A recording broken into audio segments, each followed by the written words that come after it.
Gravando? Gravando aí, Val? Maravilha! Hoje nós começamos uma nova série. Deixa eu alternar aqui as telinhas, né? Falando a respeito de presbíteros. Mês passado falamos sobre os diáconos, as diaconisas. E agora a gente começa um novo tema esse mês de abril, falando a respeito dos presbíteros da casa do Senhor. Assunto super importante. E vamos lá, deixa eu só trocar as telinhas aqui para ficar mais fácil. Muitas telas. E aí, acho que aqui agora vai. Vamos ver se vai. Foi, muito bem. Cadê o Marquinhos, né? Para ajudar a gente a ler o que está escrito aqui, né?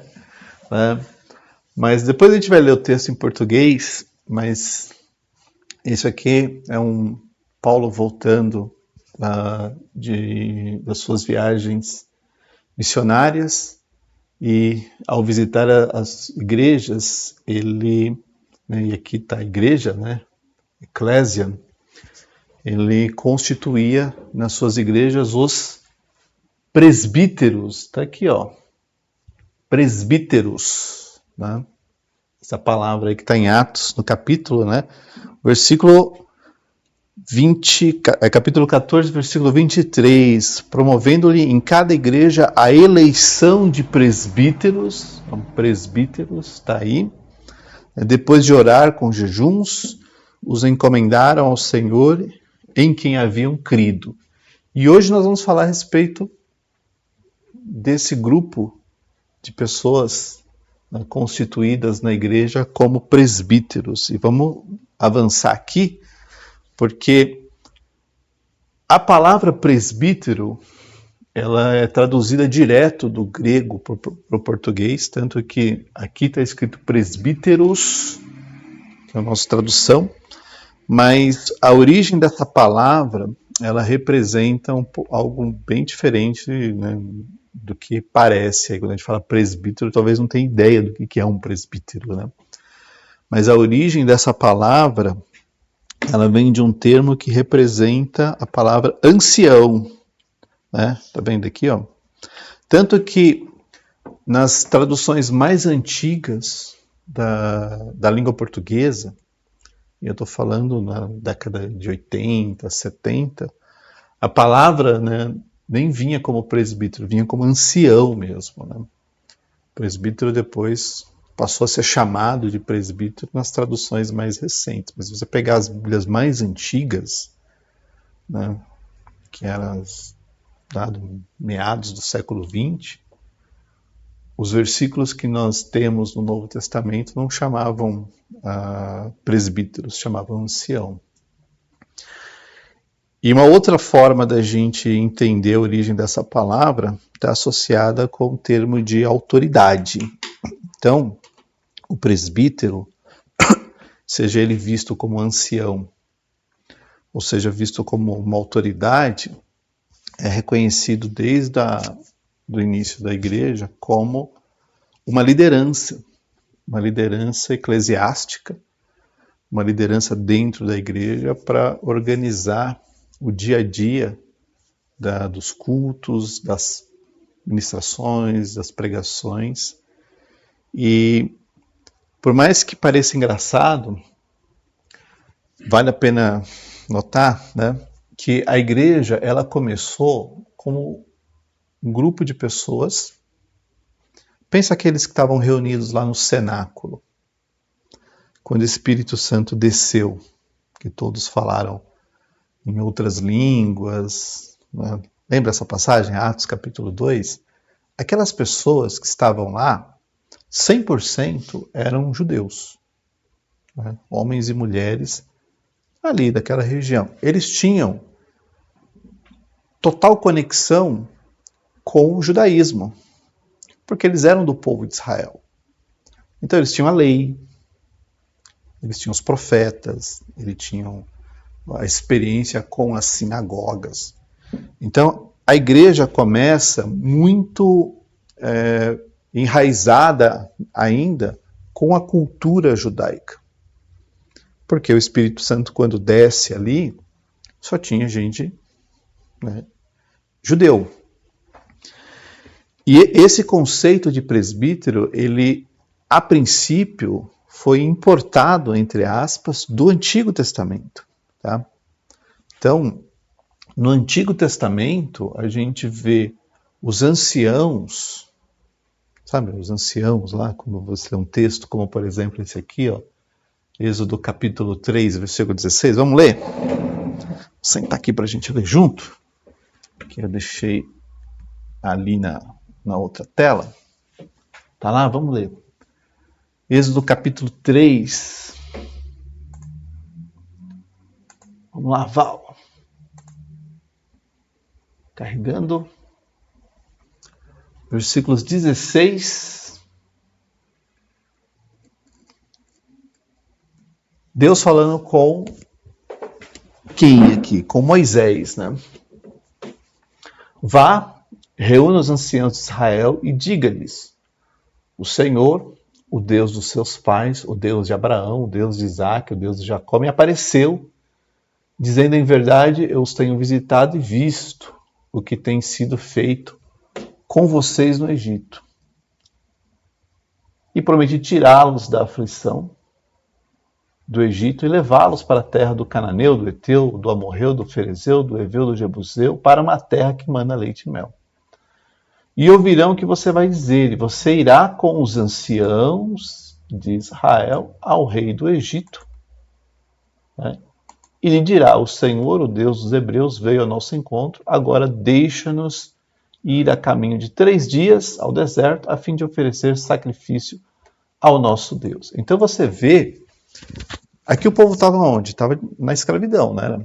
Eram escravos egípcios, mas já existia, mesmo eles sendo escravos egípcios, tinham líderes dentro da comunidade de Israel que eram chamados de anciãos. E por que eles eram líderes? Porque eles tinham respeito, porque eles tinham influência, porque eles eram, né, pessoas experientes, conheciam bastante a sua própria história. E quando Deus fala para Moisés libertar o povo, você vê que Deus não fala para Moisés: ó, reúne a multidão lá numa praça. Não, você vai falar com os anciãos. Porque os anciãos são pessoas que o povo ouve. Então, se os anciãos estiverem do seu lado, o povo também vai estar do teu lado. Era mais fácil para Moisés arregimentar os anciãos e eles, né, trazerem o povo junto, do que de repente ele tentar ir sozinho, e teria muito mais dificuldade, até para reunir pessoas, né? Porque imagina, eles eram escravos, não podiam ficar fazendo reunião assim com aquela multidão de gente, que os egípcios iam falar: está acontecendo alguma coisa aqui, né? Trazer os anciãos, um grupo menor, era muito mais fácil e até mais seguro para Moisés poder juntar todo mundo e falar com o povo, com o rei do Egito, né? Além dessa questão, na época da escravidão, a gente vê também os anciãos participando de uma refeição quando Moisés recebe a aliança de Deus lá no Monte Sinai. E aqui está um pouquinho mais para frente, né?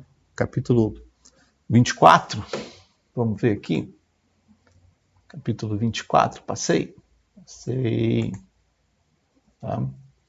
Que versículo? Versículo 9. Olha só. Moisés, Arão, Nadab e Abiú e 70 dos anciãos. Então você vê que eram 70, significa que não era um para cada tribo, tinha mais. Porque de repente falaram 12, assim, era um de cada tribo. Mas eram 70, então tinha mais, né, de 12, né? Mais de um para cada tribo. Eles subiram ao monte, aqui eles estão no Sinai, e viram o Deus de Israel, sob cujos pés havia como que um pavimento de pedra de safira, que eu desci demais, né? Cadê? Desci de menos? Versículo 9. Aqui. Que se parecia com o céu na sua claridade. Deus não estendeu a mão contra os escolhidos dos filhos de Israel. Eles viram Deus, comeram e beberam. Olha que coisa legal, né? Viram Deus e participaram ali de uma refeição, vamos chamar assim, né? Não dá para dizer que era um banquete, né? Uma refeição, porque naquela ocasião Deus estava entregando para o povo, né, a sua aliança, que depois Moisés leu e o povo falou, vamos fazer tudo que está escrito. Não fizeram nada, né? Só ficou na vontade, né? Se a gente continuar, e agora lá em Números, no capítulo 11, versículo 16, um conselho de anciãos foi formado para ajudar Moisés. Moisés estava super sobrecarregado, né? Porque ele estava sozinho para advogar, entre aspas, né? Para cuidar de todo aquele povo. Vamos ler o texto? Está em Números? Então vamos pular um pouquinho para frente. Números, capítulo 11, versículo 16. Cadê? Aqui. O Senhor disse a Moisés, então é Deus falando para Moisés, reúna para mim 70 homens. Não dá para saber se eram os mesmos 70 do texto anterior. Pode ser que sim, pode ser que não. Que você sabe que são anciãos, cadê? Aqui.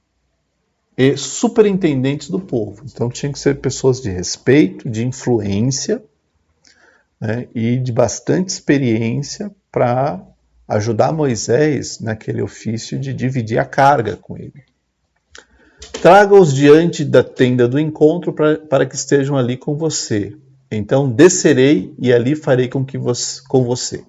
Tirarei do espírito que está sobre você e o porei sobre eles.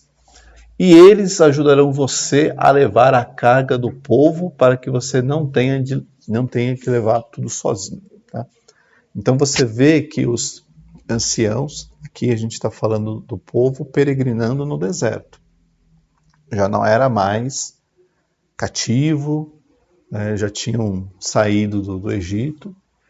E Deus fala, não, Moisés, está difícil para você, então escolhe aí 70 para eles ajudarem você na tarefa de liderar esse povo. Continuando, capítulo 21, Deuteronômio, capítulo 21, vamos mudar para cá.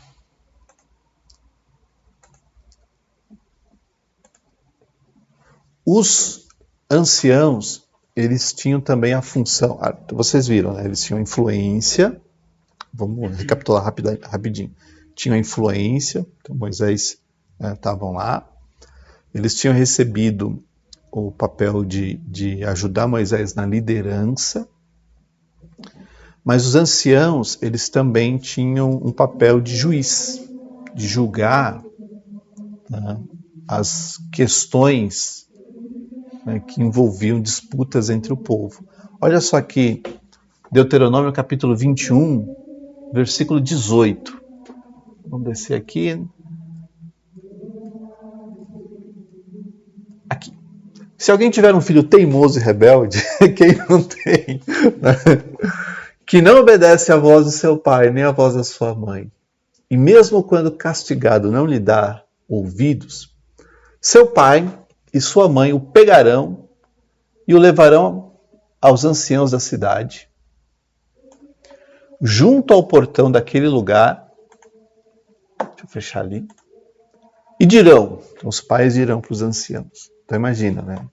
Teimoso, não obedece, castiga, o menino não está nem aí, né? Nosso filho é rebelde, teimoso, não dá ouvidos à nossa voz, é comilão e beberrão. É. Então todos os homens da cidade o apedrejarão até que morra. Assim vocês eliminarão o mal do meio de vocês e todo Israel virá e temerá. Né?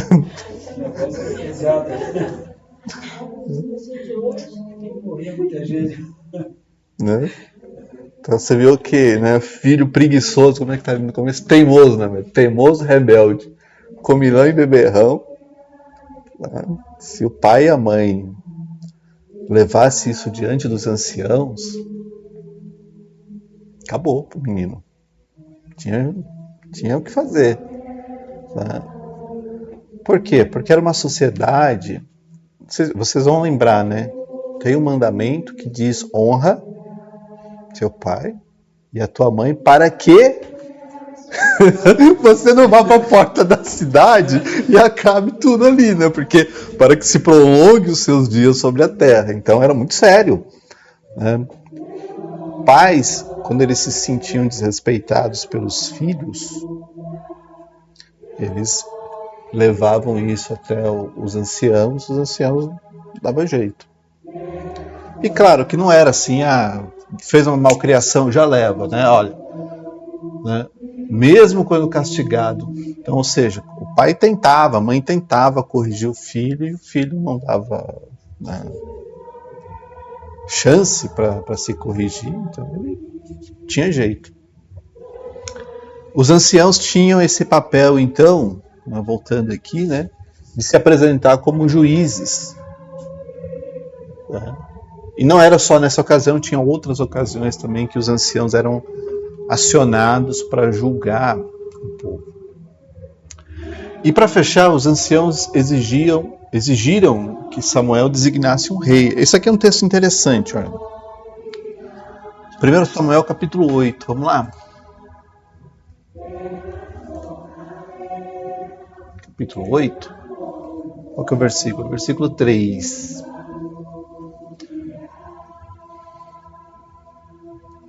Porém, os filhos de Samuel não andaram pelos caminhos dele. Ao contrário, inclinaram-se à avareza, aceitavam suborno e perverteram o direito.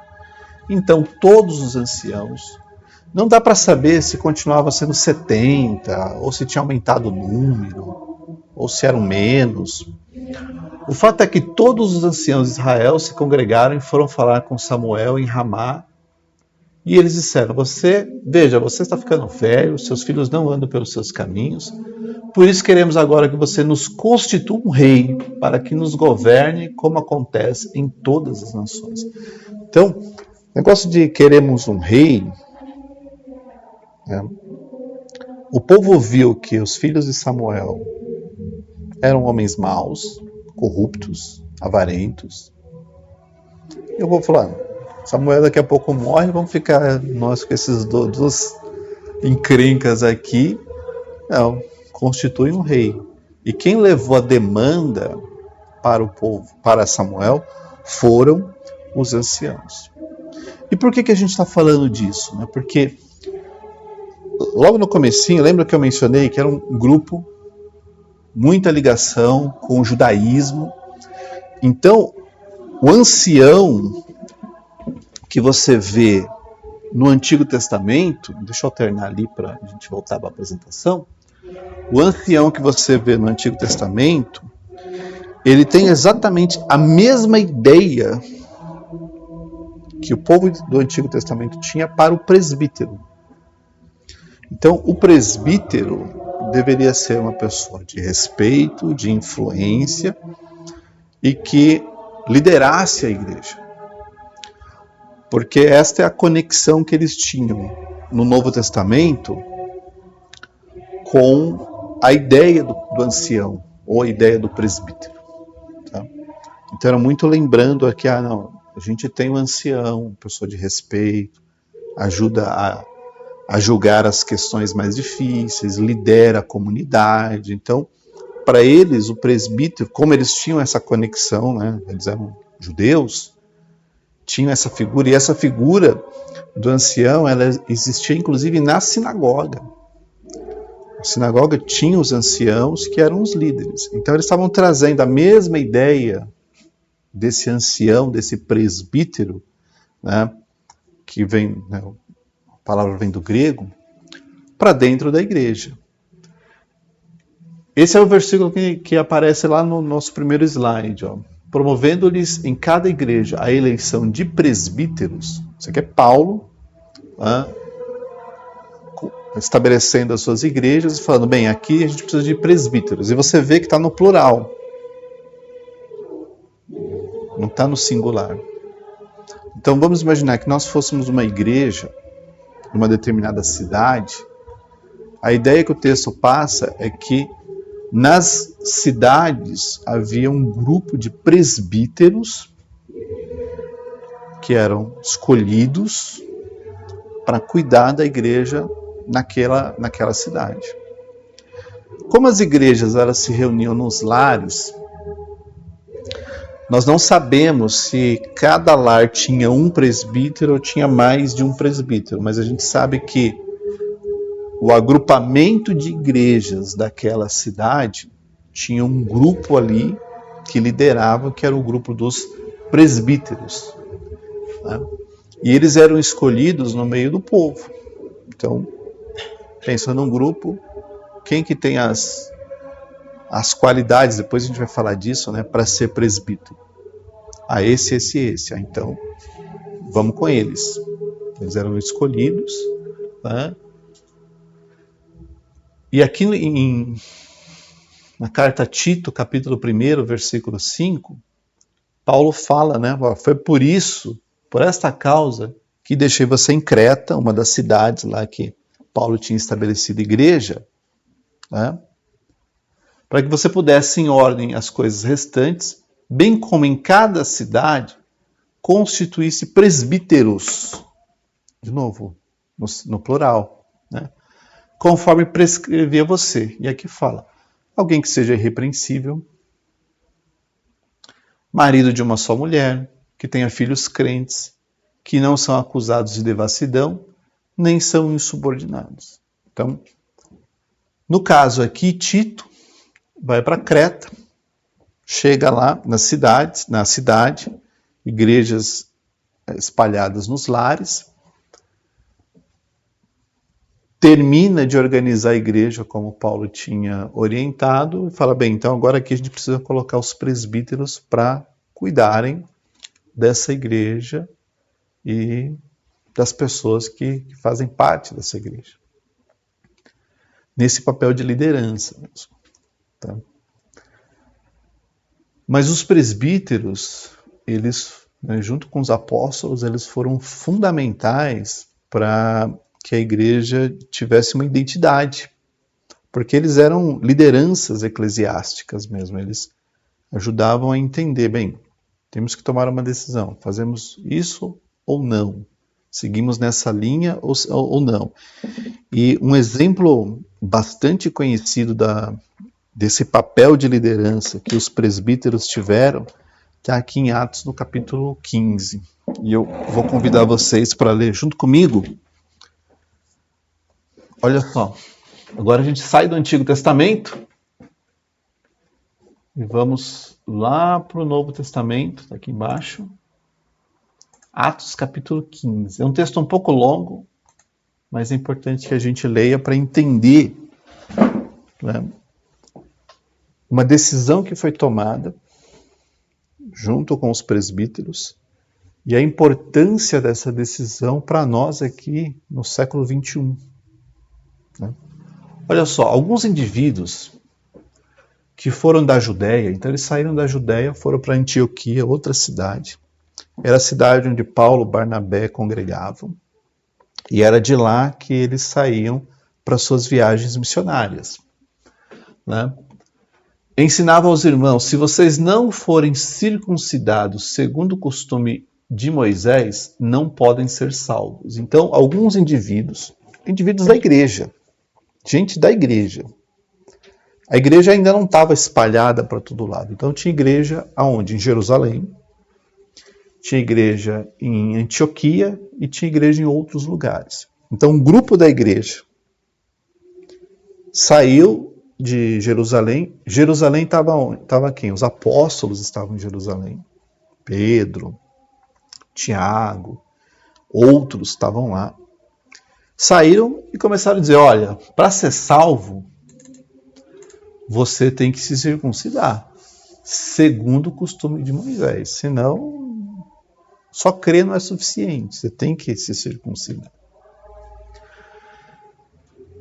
Tendo surgido um conflito e grande discussão de Barnabé e Paulo com eles, Então imagina, né? Eles saem de Jerusalém, esse grupo, chegam em Antioquia e falam, não, tem que se circuncidar, senão não serve para nada, vai para o inferno se morrer. Foi resolvido que esses dois e mais alguns fossem a Jerusalém, aos apóstolos e quem? Os presbíteros. E olha só que coisa interessante. De repente não era mais fácil, traz Pedro aqui, vamos resolver essa parada. Não, eram os apóstolos que estavam em Jerusalém e os presbíteros. Por isso que quando a gente pensa, né, nessa ideia, de certa forma equivocada, de hierarquia, aqui e tal, a igreja não funcionava desse jeito. A igreja funcionava na base do consenso. Traz todo mundo aqui, vamos conversar. Tá? Então, sai...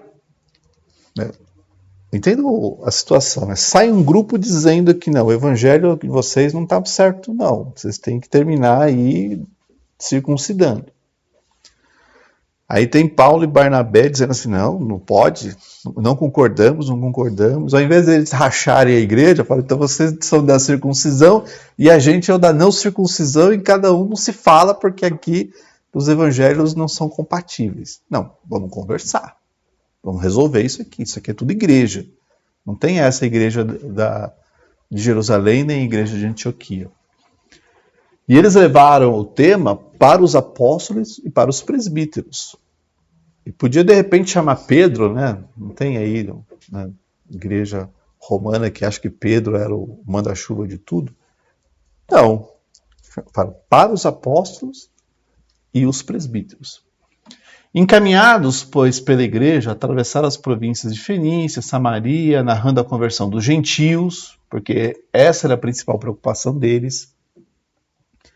Quem era judeu já seguia a lei, certo. Mas tinha um grupo que não era judeu, que agora eles estavam impondo uma condição que ninguém tinha ouvido Cristo dizer, que era a condição de seguir a lei. Tá? Quando chegaram a Jerusalém, foram bem recebidos pela igreja, pelos apóstolos e pelos presbíteros. Olha os presbíteros aparecendo aqui de novo. A quem relataram tudo o que Deus havia feito com eles. Mas alguns membros do partido dos fariseus que haviam crido se insurgiram dizendo, é necessário circuncidá-los e ordenar-lhes que obedeçam à lei de Moisés.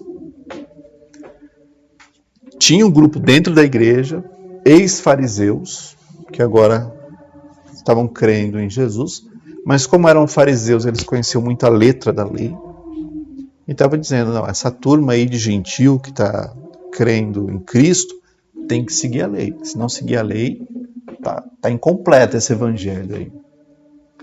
Então os apóstolos e os presbíteros, olha eles de novo aí, ó, se reuniram para examinar a questão. E foi um grande debate. Tem que seguir, não tem que seguir, vai seguir, não vai seguir, tal. Tem que circuncidar, tem que fazer o que manda a lei. Né? Imagina, um do lado dizendo que sim, outro do lado dizendo que não. Pedro tomou a palavra e disse, irmãos, vocês sabem que desde há muito Deus me escolheu entre vocês para que da minha boca os gentios ouvissem a palavra do evangelho. E é verdade. Isso aconteceu quando? Quando ele pregou o evangelho para Cornélio, que era um centurião, que não era judeu. Né? Lembra a visão? Cai a toalha com animais impuros. Não posso comer, sou judeu, que não sei o que, isso é impuro. Não, o que Deus santificou está santificado, tudo certo. Ele prega, o Espírito Santo desce sobre Cornélio, sobre a família dele. Então, o que ele está falando aqui é verdade. E Deus, que conhece os corações, lhes deu testemunho concedendo o Espírito Santo a eles, como também o havia concedido a nós. Então ele está falando, olha, lembra daquela ocasião lá, né, do centurião que recebeu tal palavra? Está aqui, ó. E não estabeleceu distinção alguma entre nós e eles, purificando-lhes o coração por meio da fé. Agora, pois, por que vocês querem tentar a Deus, pondo sobre o pescoço dos discípulos um jugo que nem os nossos pais puderam suportar, nem nós? Mas cremos que somos salvos pela graça do Senhor Jesus Cristo, assim como eles. Então, Pedro falou, olha, por que a gente está fazendo isso? Né? Nem a gente consegue seguir a lei, e nós fomos criados embaixo da lei, porque eles aprendem a lei desde pequenininho. Por que eles têm que seguir? Se nós somos salvos pela graça. Toda a multidão silenciou, passando a ouvir Barnabé e Paulo, que contavam os sinais e prodígios de Deus tinham feito por meio deles, entre os gentios. Depois que eles terminaram, Tiago tomou a palavra e disse: Irmãos, ouça o que eu tenho a dizer. Simão acaba de relatar como primeiramente Deus visitou os gentios, a fim de constituir-lhes um povo para o seu nome. Com isso concordam as palavras dos profetas, como está escrito. Depois disso, voltarei e edificarei o tabernáculo caído de Davi, reedificarei as suas ruínas, restaurarei, para que o restante da humanidade busque o Senhor, juntamente com todos os gentios sobre os quais tem sido invocado o meu nome, diz o Senhor, que faz todas as coisas conhecidas desde os tempos antigos. Por isso, Tiago falando, julgo que não devemos perturbar aqueles que entre os gentios se convertam a Deus, mas escrever-lhes que se abstenham das contaminações dos ídolos, bem como da imoralidade sexual, da carne de animais sufocada e do sangue, porque Moisés tem em cada cidade, desde os tempos antigos, os que pregam nas sinagogas, onde é lido todos os sábados. O que ele está querendo dizer? Isso aqui é costume nosso. Isso aqui é costume nosso. E a gente tem a sinagoga para falar dessas coisas. Então pareceu bem aos apóstolos. E, voltar. Ó. Não posso dar clique aqui, tá? Vamos lá? Então pareceu bem aos apóstolos e aos presbíteros. Olha eles de novo aí. Com toda a igreja. Por isso que olha, a igreja não era uma comunidade segregada, sabe? Aqui a base. Então, todo mundo querendo encontrar uma solução para aquele problema. Eleger alguns homens, dentre eles, e enviá-los a Antioquia, juntamente com Paulo e Barnabé. Foram eleitos Judas, chamado Barsabás, Silas, que eram líderes entre os irmãos, e mandaram por eles a seguinte carta. Os irmãos, tanto os apóstolos como os presbíteros, aos irmãos gentios em Antioquia, Síria, Cilícia, saudações. Visto sabermos que alguns que saíram de nosso meio sem nenhuma autorização, então já entregou, né? Perturbaram vocês com palavras, transtornando a mente de vocês. Pareceu-nos bem, chegados a pleno acordo, eleger alguns homens e enviá-los a vocês com os nossos amados Barnabé e Paulo, homens que têm arriscado a vida pelo nome do nosso Senhor Jesus Cristo. Portanto, estamos enviando Judas e Silas, os quais pessoalmente lhes dirão as mesmas coisas, pois pareceu bem ao Espírito Santo e a nós não impor a vocês maior cargo além das coisas essenciais, que vocês se abstenham das coisas sacrificadas a ídolos, bem como do sangue, da carne de animais sufocados, da imoralidade sexuais. Se evitarem essas coisas, farão bem, passem bem. Uma carta que saiu da igreja de Jerusalém e foi para a igreja nessas regiões que nós acabamos de ver, dizendo que ninguém precisa seguir a lei, que ninguém precisa se circuncidar, que essa não é a vontade nem da igreja aqui e nem do Espírito Santo. Então, e por que eu trouxe esse texto? Para mostrar para vocês que os presbíteros, eles tinham uma posição de liderança e era uma liderança compartilhada com os apóstolos. Porque vocês viram no texto, apóstolos, presbíteros, apóstolos e presbíteros. né? E não apóstolos resolvendo tudo e a igreja, tá bom, é assim, né? E mais do que uma decisão arbitrária, eles estavam reunidos ali para chegar numa solução. E a solução é: nós somos judeus, seguimos as nossas tradições relacionadas à lei, mas os gentios não precisam. Esse negócio de circuncidão, de lei de Moisés, funciona para quem? Para quem tem as sinagogas que vão ouvir isso em todas as reuniões. Vocês podem seguir diferente. A única recomendação que eles trouxeram, né, ó, além das coisas essenciais: se abstenham das coisas sacrificadas a ídolos, do sangue, da carne de animais sufocados. Em outro momento a gente vai falar a respeito disso. Da imoralidade. Se evitar essas coisas, farão bem. Então não precisa circuncidar e tudo mais. E por que isso é extremamente importante? Porque se essa decisão não tivesse sido tomada, hoje a igreja seria um subproduto do judaísmo. Então a gente estaria aqui seguindo os preceitos judaicos e não os preceitos de Cristo. Porque vocês viram que eles falaram ali, não. Se não seguir a lei, não tem salvação. Não adianta querer dizer que segue a Cristo e não faz o que Moisés mandou. Tem que fazer, senão não está salvo. Então a gente teria uma religião bastante complexa.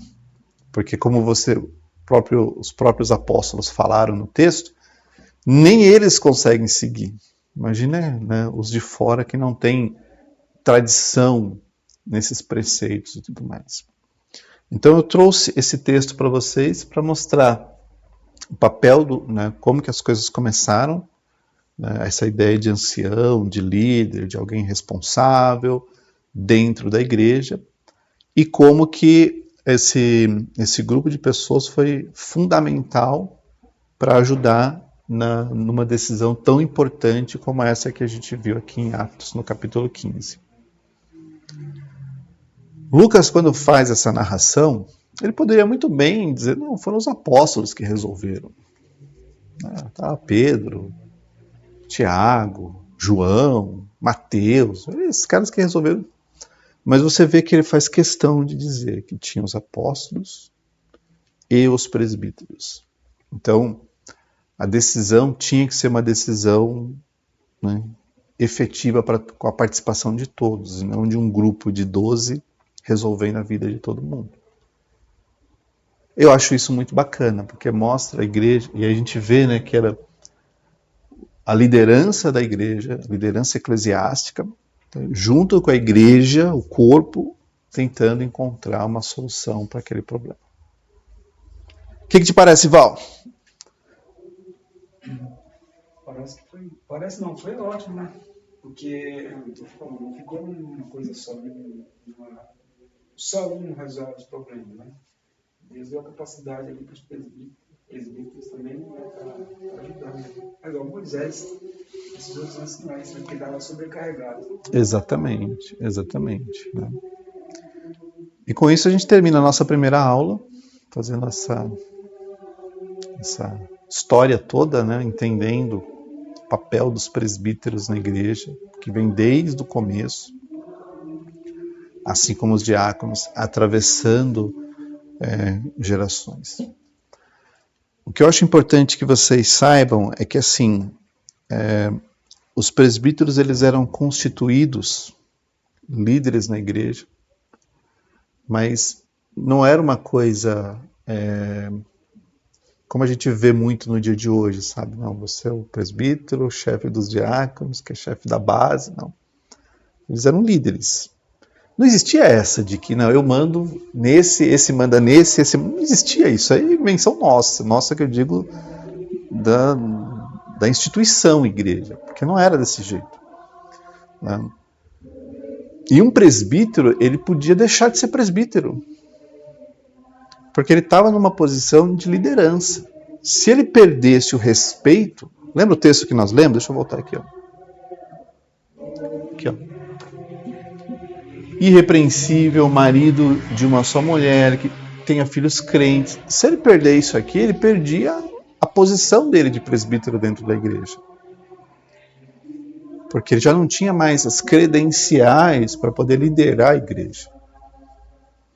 E os presbíteros, eles eram destituídos dentro da igreja. Falaram assim, olha, você não tem condição de ser presbítero. Você vai voltar a ser membro. Ou, de repente, ele podia ser presbítero hoje e amanhã virar um diácono. Porque não é hierarquia. No diácono, presbítero, pastor, o bispo, apóstolo, isso não existe. Isso é coisa da instituição. O que tem são papéis. Hoje eu estou num papel de liderança, amanhã eu posso estar num outro papel e está tudo certo. Era assim que funcionava lá. Só que isso foi só no começo. Já no século II, pouco tempo depois, a coisa já mudou. Porque hierarquia, e aqui eu já estou terminando, hierarquia não é outra coisa que não instrumento de poder. Hierarquia só serve para isso. E Deus não criou hierarquia dentro da igreja. Quem criou a hierarquia foram os homens, como instrumento de poder. Não foi o plano do Senhor quando estabeleceu a igreja, disse assim, vocês mandam aqui, vocês mandam ali, isso é coisa que as pessoas, no seu desejo de ter poder sobre as outras, acabaram criando. E a gente vai ver isso ao longo desse mês de abril, tá bom? Dúvidas? Eu tenho uma dúvida, assim. Então vamos lá. No caso, assim, do ancião que você explicou, Deixa eu sentar. não teria sentido também, assim, na Bíblia, o ancião ser uma pessoa idosa, de muita idade? Porque, assim, quando, eu não sei quem foi que teve a visão que fala assim de Deus, ancião de muitos dias, eu entendo que está falando dele ser eterno, da eternidade. Aí, no caso do ancião, que fala lá no Antigo Testamento, não seria também uma pessoa de idade? Sim, tanto que a palavra ancião do hebraico, ela significa barba. Então, o ancião tinha que ser alguém de barba grisalha, alguém já bastante experiente, que já viveu muita coisa, que tem bastante bagagem de vida para poder julgar e orientar e instruir as pessoas. Então, é uma questão de idade mesmo. Tinha que ser uma pessoa, não podia ser um jovem, tinha que ser uma pessoa mais experiente na vida. No Antigo Testamento. No segundo, a igreja começou a mudar um pouco isso. Então, começou a aceitar gente mais jovem, né? Mas aí sempre com aquela preocupação de não pegar ninguém muito inexperiente, porque ia julgar coisas que talvez ele não tinha condição de decidir. Mas no original era gente bastante experiente, então era gente velha. Velha, que eu quero dizer de idade, né? Não de cabeça, porque está mais na cabeça do que no corpo. Tá bom? Mais alguma pergunta? E no dia de hoje ainda se mantém essa característica do presbítero? Algumas igrejas ainda são assim. Eles pegam exatamente esse texto para poder escolher, né, quem é e quem não é. Por exemplo, tem igrejas que os presbíteros eles são escolhidos por votação. Então se apresentam os candidatos. Aí foge dessa característica. Não, tem que estar aqui. Também. Porque imagina, né, ter gente casado, irrepreensível, você pode ter um grupo de 20, mas não vai ter os 20 presbíteros, vamos escolher 5. Né? E aí se escolhe esses 5 dentro dessas características. Na eleição, a própria igreja elege. Se eu não estou enganado, né, porque eu estudei isso em casa, acho que a igreja presbiteriana é assim. Eles votam quem vai ser presbítero. A igreja batista, aquela batista mais de tradição, não tem presbítero. Ele só tem diáconos. E o presbítero é o próprio pastor. Não tem um grupo de presbíteros. Acho que a congregação tem assim. A congregação tem um ancião, que vem da raiz dessa palavra aqui. Tá? Então, que é o presbítero. A gente viu que é só uma questão de tradução mesmo. Então a igreja... E mesmo assim, eles ainda não podem perder ainda esse... Pode. Até aqui. Imagina o seguinte, que se eu sou um presbítero, e aí por uma fatalidade eu vou e vou trair minha esposa. Né? E aí a igreja fica sabendo. A liderança vai dizer, não, você não tem condição de continuar, né? Tem que... Né? E erra muito quem acha que, não, foi só uma deslize. Não, gente, foi uma coisa feia, né? Acho que... E não é punição nem nada, é que as coisas têm que ter ordem e decência, né? A gente tem que ter um pouco. Mas é de instituição para instituição. Não dá para dizer que isso é regra, porque cada instituição vai tomar uma decisão diferente uma da outra. Mais alguma pergunta? Não? Boas perguntas. Então eu vou interromper a gravação aqui e a gente continua na próxima semana, se Deus quiser. Deus abençoe vocês.